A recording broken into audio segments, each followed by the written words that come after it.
Hi there, I hope that you're doing well.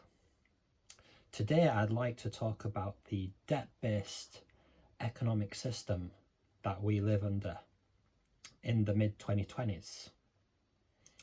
Now, I first became interested in economics quite a few years ago. It was the time of the Great Recession in 2008. And I was still at university. I graduated in 2010, and I found that the job market had completely changed from what it was a few years earlier.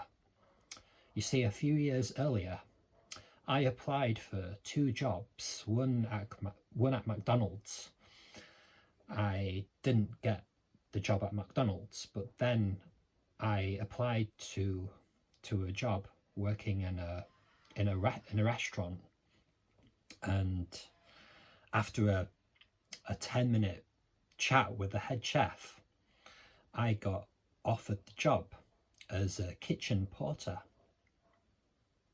So after that, a few years, a year or two, I began a degree in history and politics, and after I'd finished my degree, I went out into the job market and found it very difficult to find a job. So then I came to China and started teaching English in kindergartens. But my point here is to talk about the global economy and how it's based fundamentally on debt. You see that the developed countries in particular are swimming in debt. You have the United States near to $40 trillion in debt, not counting other things. And you have the UK that's running upwards of 4 trillion, and the likes of France and Germany are in the same situation. And where does this all come from? This, in my opinion, comes from the system of fractional reserve banking. Fractional reserve banking basically means that you can increase the money supply infinitely. And you see this with the debt crisis.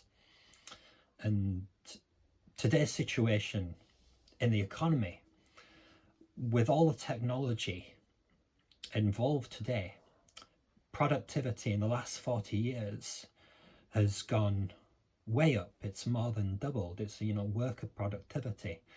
But wages have remained stagnant, and the cost of living and the things that we really need, such as housing, healthcare in the US in particular, and other things, education, they've gone way up, and people are really struggling. So that's why I became interested in economics. I wanted to know, what does the economy comprise of? How does the economy grow? And what makes it crash?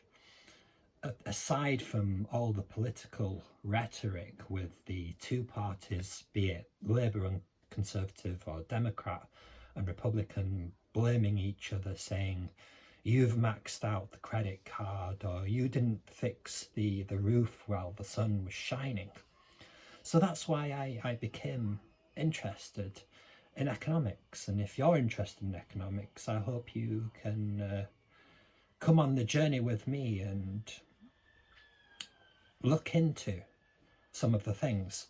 So I bought this book written by Adam Smith, the founder of economics. Now, there were earlier writers that wrote on economics, of course. I went to Edinburgh and saw his statue there in the centre of the city. Now, Adam Smith, he wrote this book in 1766. That's 60 years ago. My math isn't that great, but that's around the time of the Declaration of Independence, and it's a fascinating book to talk about what the economy looked like back then at the onset of Britain's Industrial Revolution, and what he thought the economy should look like, and what his theories were, and how they relate to today's situation. Well, I look forward to talking about that in future videos.